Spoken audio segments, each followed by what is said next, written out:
one has to be careful about taking the idea of integration too far. I mean, we don't need to blur it all together. But essentially, we use meditation and Buddhism in order to solve the problem of suffering. So inwardly we solve the problem of suffering, and then when so-called outer problems or social problems arise, we deal with them in the best possible way without turning that into dukkha. So any so-called outer problem is not made into dukkha.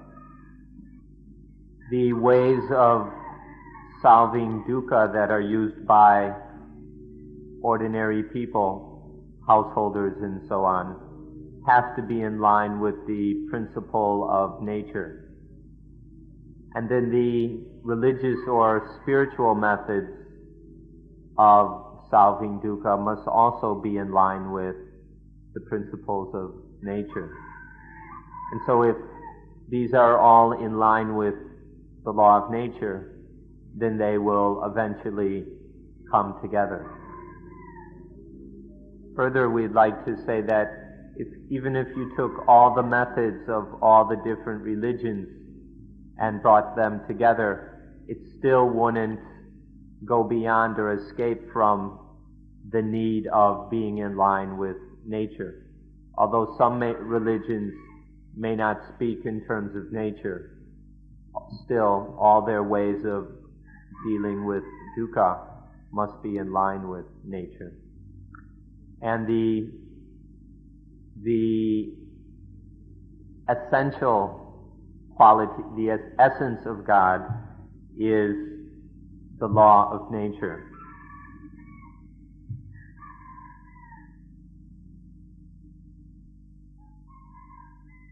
Would you agree that even for someone practicing anapanasati, some basic outside needs have to be attained, like a sort of framework in order to get peace of mind?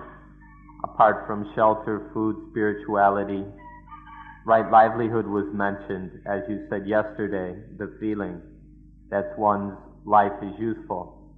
In our societies, this kind of occupation is so difficult to find. How can we get rid of this dukkha, being slaves in jobs that consume all our energy uselessly, only to earn our living?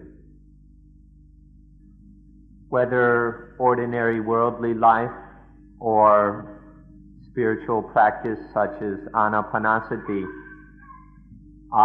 the basic foundation of life must be in order. This the Buddha didn't speak so much about because it was fairly obvious, completely ordinary, that if you do anything, it has to be on a firm foundation. And so then one has to get this foundation of one's life in order. One's livelihood, basic physical needs, and so on have to be taken care of. And the way to understand this is not as merely chasing after money, which is the prevailing attitude in the world, or just accumulating material goods, but to approach one's work as duty. Instead of doing it merely for the reward, approach it as duty. Then if we have this proper attitude, it's not so difficult to get our livelihood in order. And then that will be a foundation for both our ordinary worldly activities as well as for spiritual practice. When we ordain as monks or nuns, we take on a way of life in which many of these things are taken care of quite well. But for those of us who do not ordain, we still need to adjust the way we depend on material things, the way we make use of our material needs and our means of earning a livelihood. We must adjust these until they are appropriate according to the principles of nature. Now, if ordinary people, meaning those who aren't monks and nuns, have practiced spiritually, have developed better mindfulness, have more samadhi, this will help them greatly in dealing with the basic needs of life. It's accepted that people who are living in the world have to have jobs. They have to earn a living. And so, but if they bring mindfulness and a calm, clear mind to that, then they can adjust things much more readily. The more understanding there is, the more ready wisdom, then these adjustments will take care of themselves. The person who is seriously developing spiritually will find that these things tend to take care of themselves, because one is living with mindfulness, a calm, clear mind, and wisdom.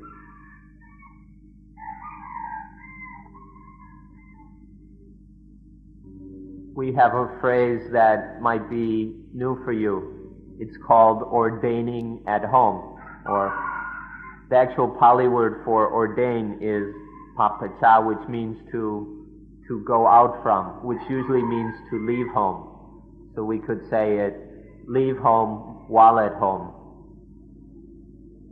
If you can do this, this will take care of many of your problems. Although one doesn't officially become a monk or a nun, one practices in essentially the same way, even while living at home. If you understand this principle, that will take care of many of your difficulties. The heart of leaving home and ordaining is to not let the concept of me or mine to enter into the mind. Being careful to not let me and mine take over the mind. This is the heart of ordaining. And so if one practices this at home, then one is leaving home while at home. Even if one has physically left home and has put on robes and is living in the monastery, if the mind is full of self, then you can't consider that to be really leaving home and ordaining.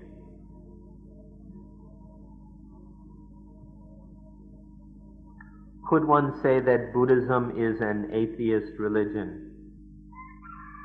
This thing about atheism is something perpetrated by Western thinkers, scholars, and so on.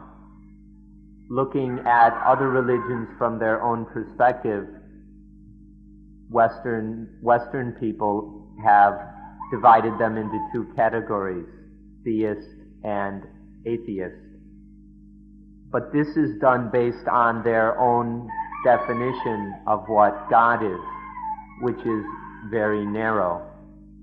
It's generally based solely on the Christian idea of God.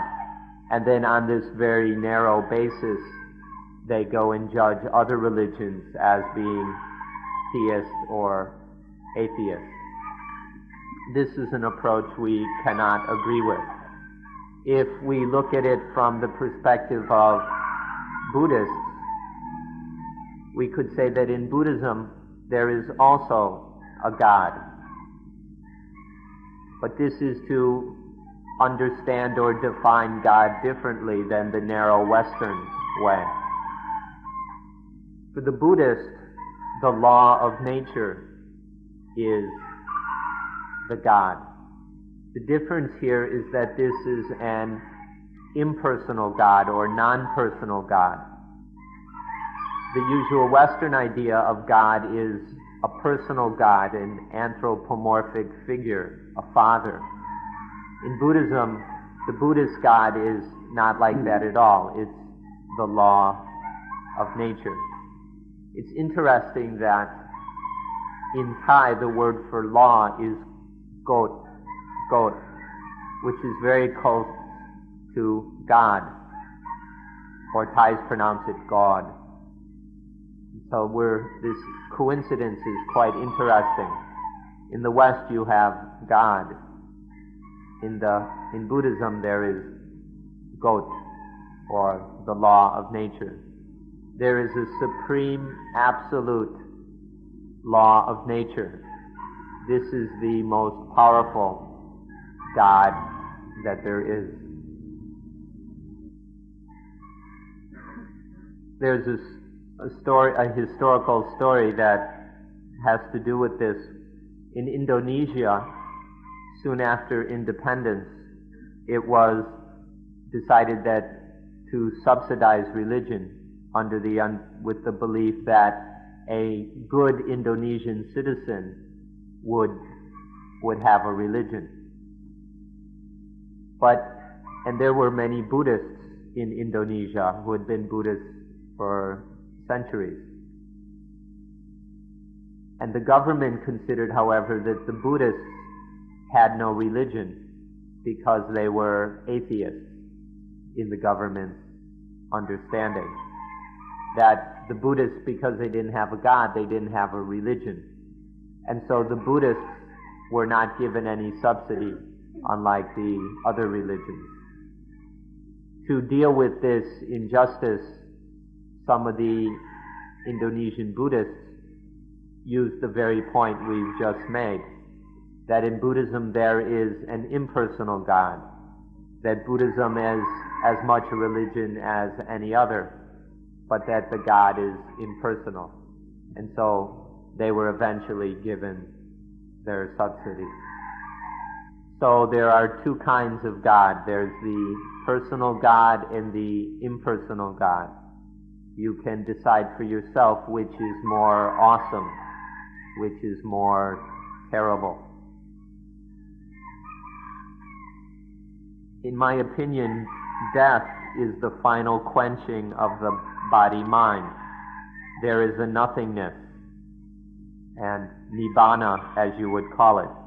Is this also the Buddhist view, or is there anything else to say about it? The understanding here is not expressed in this question, is not correctly Buddhist. To speak of some nothingness is not actually a Buddhist way of speaking. However, if you like to use this word, then it must be understood correctly. To say that there is absolutely nothing is false. It's just not true. What the Buddhist would say is that one is quenched in, you can say that there is no self. There is nothing which is self. If you like the term nothingness, the proper understanding of it is the fact that there is nothing which is self, nothing which is me or mine. That would be a kind of Buddhist nothingness. However, Buddhists don't use this term. Buddhists prefer the term voidness. Because when people hear nothingness, they immediately think that there's nothing at all. It becomes nihilism, which is not the Buddhist perspective. We prefer the term voidness, that things exist, all things exist, but all those things are void of self, are void and empty of me and mine. They exist, but their existence is void of self. This is a better term to use than nothingness. Nothingness can be easily misunderstood. It's very ambiguous. So, and one doesn't have to die. One doesn't have to die to realize or to enter voidness or to be voidness. Or if you prefer nothingness, there's no need to die. just when there is no more self, then that is voidness. And so you could say, but then you can say when there is no self, then it's the same as if there was nothing. This is where things are a bit ambiguous. When there's no more self, then it's like there was nothing. But you have to understand this properly, not in a material way. One can be quenched without having to die. The kind of quenching that comes at death or after death, what good is that? If you have to die to be quenched, that has absolutely no benefit for life. One ought to be much more interested in the quenching while still alive. Life, we can say that life is quenched of all heat, of all dukkha, when one stops attaching to things as being me. When there's no more attachment to anything is me, that is the quenching that is most interesting, because one is still alive.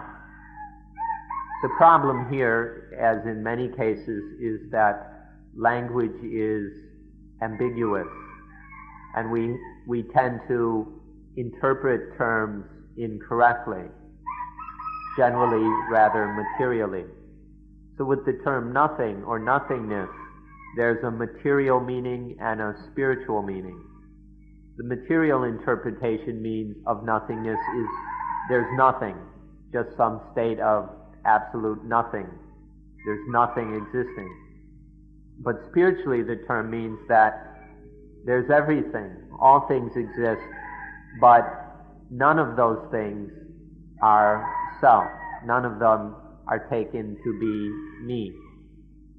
So when there's this spiritual nothingness, or when nothing is attached to as me, it's like there was nothing. But we need to understand these words correctly. To keep things clear, it's helpful to use the Pali language. In Pali there is the word atta, which means self. It's to insist that things are selves, that everything is a self. The other extreme is nirata, which means absolutely nothing, it means basically nothingness, that there isn't anything at all. One extreme is there are things and things are selves. On the other extreme is there's nothing at all. But in the middle is Buddhism, which is anatta, which means not self. Things exist, there are things, but they are not self. All things exist, and that existence is not self. So if you understand these three terms, you'll understand the Buddhist perspective. On one side is the belief there are things and things are selves, that they have some permanent, essential identity or something. And on the other hand is that things is the view that there's nothing at all. The Buddhist perspective is in the middle, that there is existence, but that existence is not self. The non-existence only applies to self. To use more ordinary words, we can say one extreme is being or existence. The other extreme is non-being or non-existence. And then the Buddhist perspective is being but not self, or existence but not self. That existence, that being is not self. Please remember these words correctly. It's not self, not no self. Not self is the proper translation.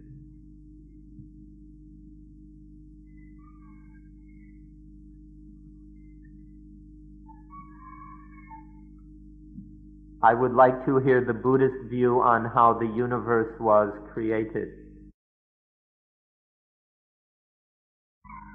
when you speak about reincarnation or rebirth, first you have to be clear which perspective are you talking about, which religion or which school's understanding are you speaking of.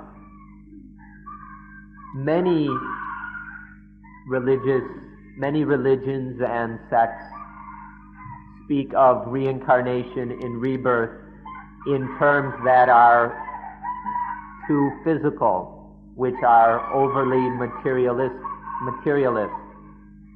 meaning that the body dies. Okay, there's a living body and it dies, and you stick it in a coffin, and then something goes and gets reborn in another body, and that body dies and you put it in the coffin, and then something goes and gets reborn in yet another body. So in some teachings, reincarnation, rebirth is a very physical matter about the birth and death in physical bodies. But if you are interested in the Buddhist understanding of this, it goes much deeper. It's not so concerned with the material things, but it goes more deeply. And that's seeing whenever in the mind ego is born or selfishness is born, whenever there is the thought in the mind, I am, this is birth in the Buddhist understanding. We explained this the other day when talking about dependent origination. In every cycle of dependent origination there is a birth. Every time the cycle of dependent origination goes around, there is a birth. This means the birth of the ego within the mind. Instead of a physical birth, it's a spiritual birth.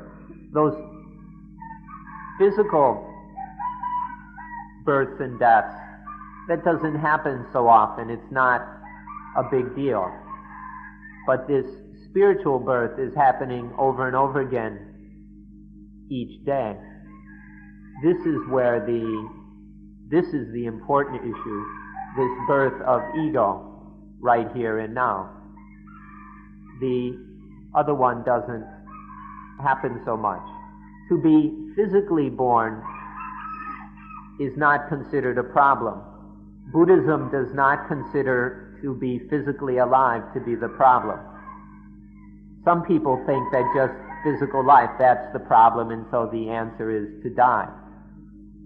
But in Buddhism, the problem or the suffering is seen to come from this spiritual birth of ego. So one has to be clear whether one's talking about rebirth in a Buddhist sense or in a Hindu sense or whatever. Now, karma, the Buddha made it very clear that karma, or that the happiness and the dukkha we experience now, has nothing to do with the actions in past lives. The Buddha actually said this, that the happiness and dukkha we experience now is not dependent on actions in past lives. Rather, the Buddha taught the karma that is now. If we act correctly according to dependent origination, then there's no dukkha. If we act incorrectly towards dependent origination, then there is dukkha. If we act incorrectly, then through ignorance, ego is born and there is dukkha. If we wisely understand dependent origination, then ego isn't born or reborn or reincarnated, and there's no dukkha. So these are Buddhist perspectives on rebirth and on karma. one needs to distinguish them from other perspectives, say the way many Hindus speak about reincarnation as some self that takes a body, that body dies, the self goes to another body, and this goes on endlessly. And then the problem for Hindus is how to keep the self from getting reborn into bodies. But in Buddhism, the problem isn't the bodies, it's the self. Suppose that there is old karma. Suppose that there is. Nonetheless, one can control it by acting correctly right now according to the law of nature, according to dependent origination. If we understand and practice correctly according to this law, then old karma is nullified, and there's just what's happening now. If one acts incorrectly according to the law of nature, then there will be dukkha. So the problem is not old karma, it's what we do right now, especially what the mind is doing. And that, whether it's right or wrong, depends on how it acts, how it relates to dependent origination. If there is birth, there is dukkha. If there's no birth, there's no dukkha. Non-birth means no dukkha. Now here, non-birth doesn't mean death. Non-birth just means ego isn't born. The me isn't concocted. When there's this non-birth, then there's no dying either. Non-birthing and non-dying. This is where all problems end.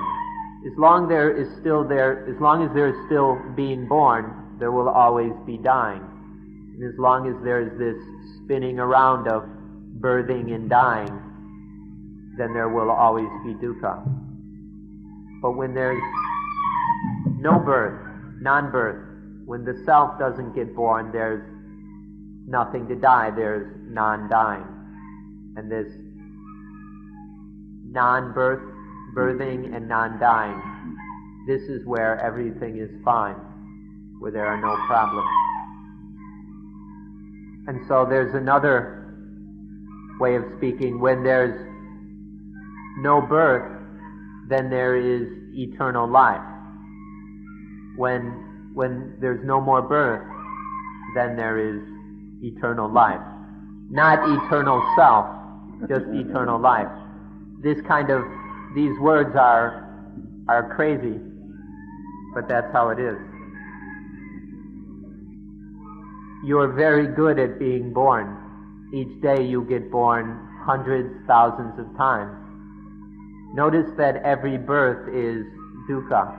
Every birth is painful. So every time with every birth, dukkha is born. But once there is no more birth, there is eternal life. This is absolutely crazy, right? Be very careful, because there are two ways of speaking. The ordinary person speaks one way, and the Buddhist speaks in another way. The worldly person speaks one way, and the arahant, the awakened human being, the enlightened being, speaks in another way. The ordinary person feels experiences in their own way and speaks accordingly. But the arahant experiences things differently and so speaks differently.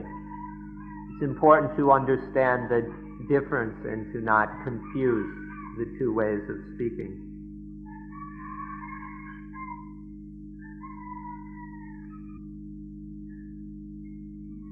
What is the nature of consciousness? First, we should make some understanding about the word consciousness or in Pali, vijnana. In the Hindu tradition, consciousness is considered to be eternal, or consciousness is identified as the self or the person. And so consciousness lasts forever. It's permanent. In Buddhism, however, consciousness is seen to only arise when the sense organ and sense object, the inner ayatana and external ayatana, interact. When, for example, the eye and a form interact, then eye consciousness arises. And then that eye consciousness ceases. And so in Buddhism, consciousness is seen to arise dependent on the senses and cease. And so it's something momentary. It just comes and goes. And each one is a new consciousness, coming and going momentarily. So which of these do you want us to speak about? The Hindu consciousness, which is eternal, which is identified with the self, or the Buddhist consciousness, which is momentary. Then there's another perspective which joins the two. This teaching says that there is a vijnana, or a consciousness inside, and this is an eternal consciousness. But then it will go out to the eyes, to the ears, to the nose, to the tongue, and then come back. It goes out and comes back. So there are some who teach this way, and they deceptively say that this is Buddhist, but this is not a Buddhist teaching. However, there are some people who claim it to be, that there's some eternal consciousness that goes out to the senses. This, however, is not a proper Buddhist teaching. And then something amusing, those people who speak of consciousness as being eternal, they say that when one sleeps, that consciousness goes wandering around, and that what you dream are the things that consciousness meets while it's traveling around. Once consciousness returns to the body, you wake up. If consciousness doesn't return, then the body has no chance to wake up and die. Now, this is another way of speaking about consciousness, but it is clearly not Buddhist. Although you'll meet Buddhists who will say you'll meet people who say such things and claim it is Buddhism, it's not correct Buddhism. And then speaking specifically about Thailand, there are a lot of difficulties about consciousness because the Hindu teaching came here first. So the Hindu understanding of vijnana and things like rebirth came to Thailand first, and then Buddhism came later. And so then the two have been in conflict for hundreds, probably at least 1,000 years. And this still is going on. There are many people who they claim to be Buddhist, but they have never actually listened to the Buddhist teaching on these things. They just stick to the old Hindu beliefs, which are also part of the ordinary culture. And so for the people who are not willing to learn, who don't try to understand the Buddhist perspective, they just stick with the old Hindu ideas of consciousness. And so this is still going on today, and to help so-called Buddhists understand the Buddhist teaching is still rather difficult because of these old beliefs. Instinctually, we don't like to disappear. Instinctually, we prefer to exist, to live. So that means that we have an instinctual bias for rebirth, or for any kinds of ideas or theories that explain how we can live forever. We have a bias for these things. So it's difficult for most people to understand non-birth. Most people are prejudiced for birth, and rebirth, and so on. For example, in Egyptian culture, they have the mummies. When somebody's body dies, they embalm it and wrap it up and everything, so that the spirit can come back sometime. Or that's only maybe 4,000 or 5,000 years ago, 3,000 or 4,000 years ago. But 10,000, 20,000 years ago, there's evidence that the Stone Age people believed in rebirth. Some of the skeletons that have been found with artifacts, such as in one, a little ship was buried next to the body.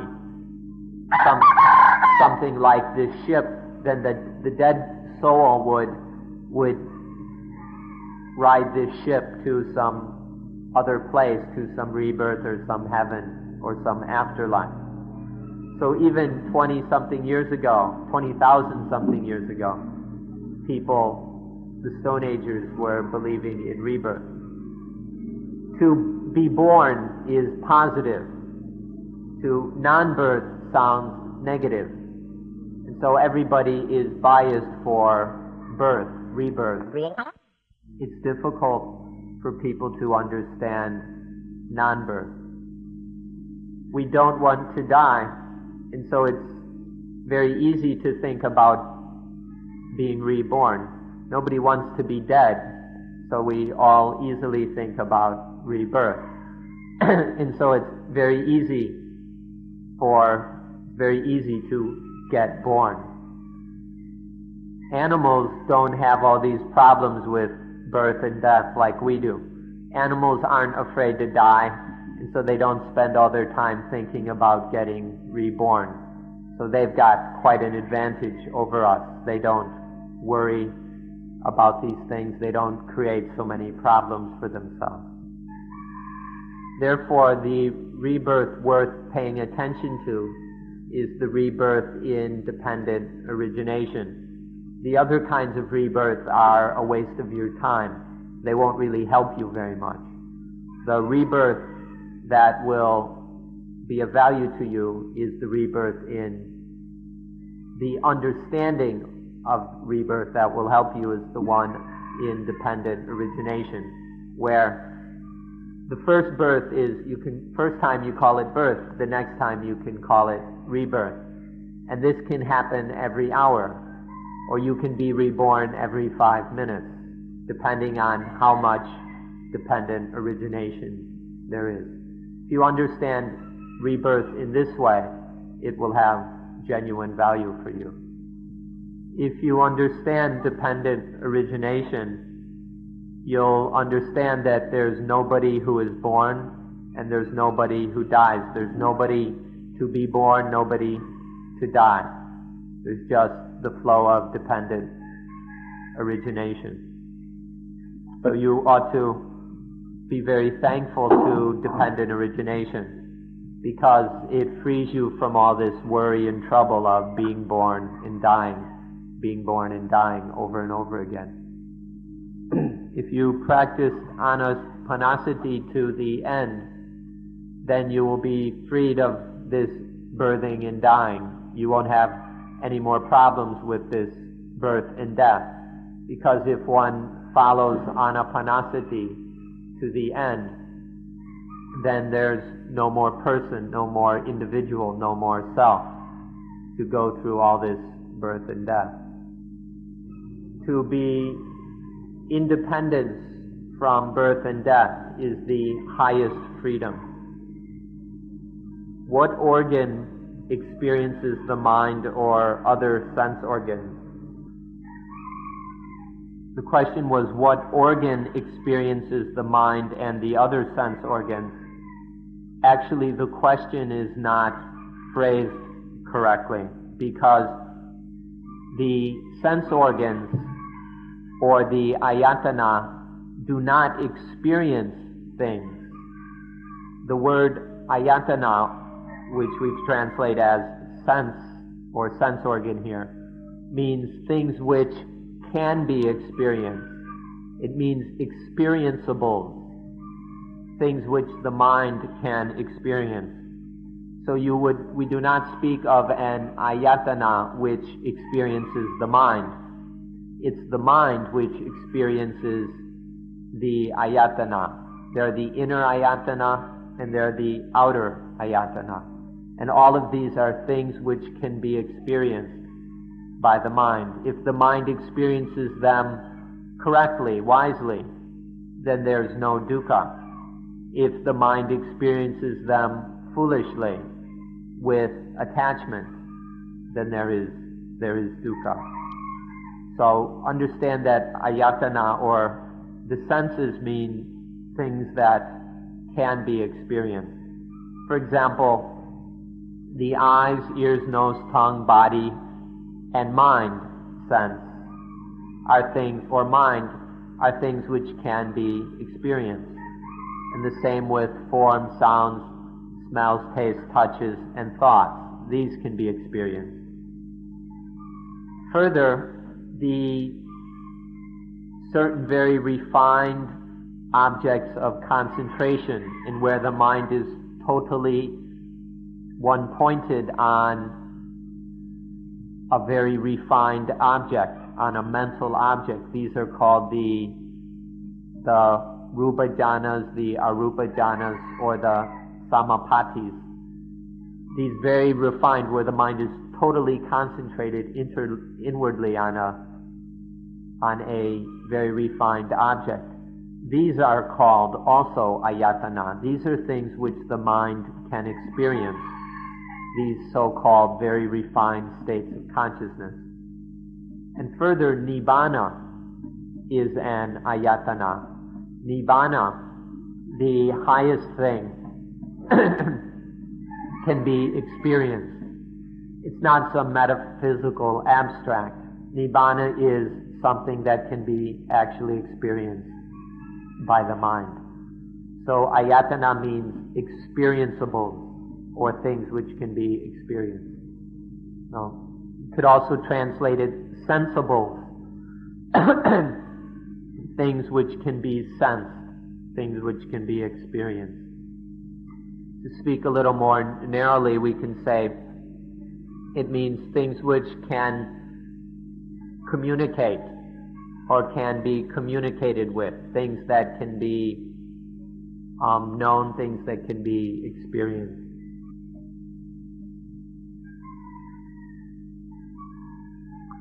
If all, or the majority of human beings became cool and calm, aware of the impermanence of all things and of their place in the law of nature, what effect would this have on all the other kingdoms of life?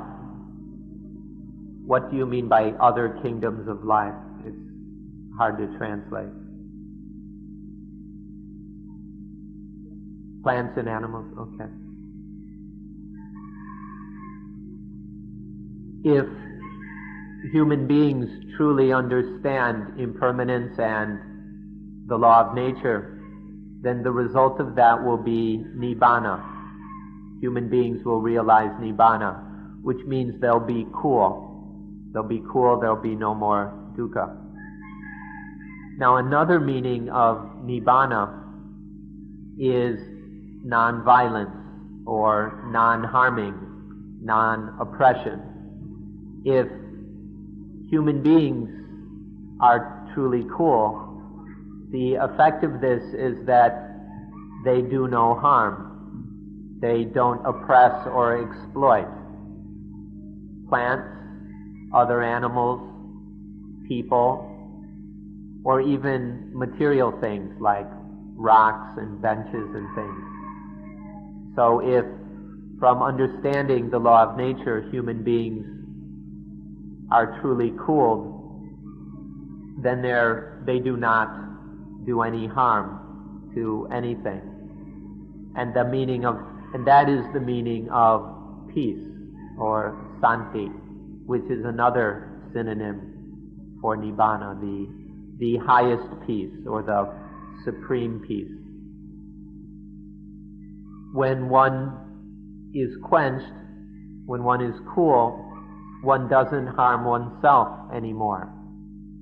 And when one is cool, one doesn't harm others. Okay, so not harming oneself, one is cool. Not harming others, they are cool. And so both sides are cool, are quenched. Whenever atta or self is born, then things get hot. When atta is born, the heat, the fire starts. Sometimes it's a wet kind of fire.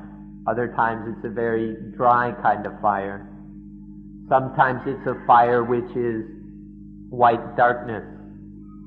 There are different kinds of fire, but it's all fire, and fire burns. When there's no self, there's no fire, there's nothing burning. When one is cool, one is at peace, and then one doesn't do any harm for others.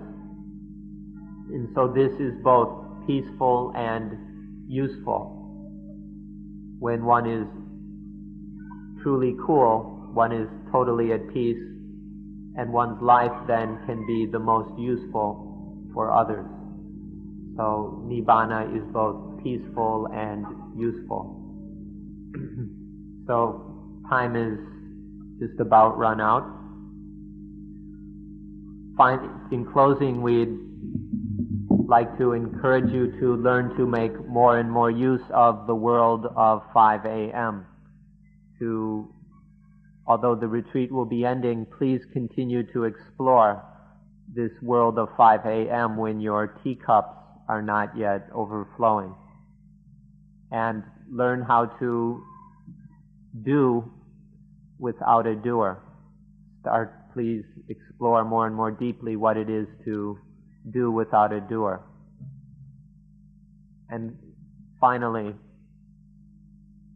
we would like to thank you all for being good listeners one more time, and even more to thank you for making Suan Mok a useful place. You don't have to thank us for anything, but we would like to thank you, because if you didn't come here, then Suan Mok would not be of any use. But your coming here makes Suan Mok beneficial. And so we thank you for making Suan Mok a useful place. That's all for today's question session.